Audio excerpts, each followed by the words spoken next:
हिजरत करके मक्का से मदीना शरीफ गए। 39 दिन लगे थे, जिस पर से एक नए तीर्थ की और एक नए त्योहार का जन्म हुआ था, उम्रा। आप में से मैक्सिमम लोग कर आए होंगे, कुछ प्रतीक्षा कर रहे होंगे कि हज नहीं हो तो उम्रा तो हो जाए। जब मदीना शरीफ से लौटने के लिए चले तो कुछ बातें कही थी उन्होंने, मालूम नहीं है याद रखी कि नहीं रखी और बच्चों को बताई कि नहीं बताई। याद रखी होंगी तो बच्चों को बताना, नहीं बताई होगी तो पक्का बताना।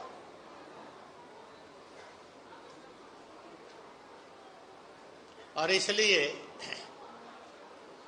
उन्होंने कहा था, है मेरे मानने वालों, है मेरे के ऊपर भरोसा रखने वालों,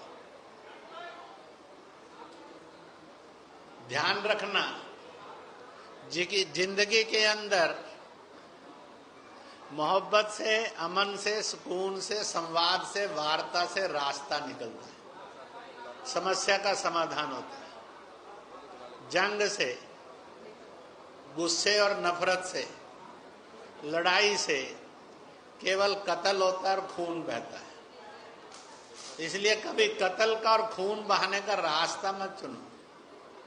मालूम नहीं है कि रसूल के इस नसीहत पर हम चले कि नहीं चले, मानने के लिए सोचा कि नहीं सोचा, या शैतान ने जो बताया उस रास्ते पर चले।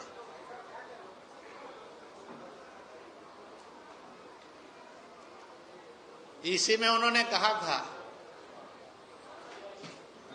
दुनिया में हिंद नाम का एक मुल्क है, मैं गया तो नहीं हूं, परंतु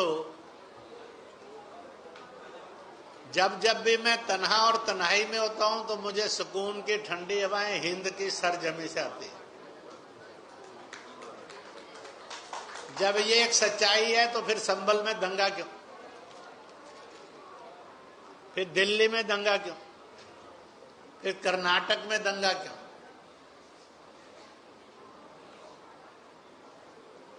इसलिए ईद मिलन समारोह उस हिंदुस्तान को और इस्लाम को याद करने वाला कार्यक्रम है, जिससे चारों तरफ इंसानियत जाएगी।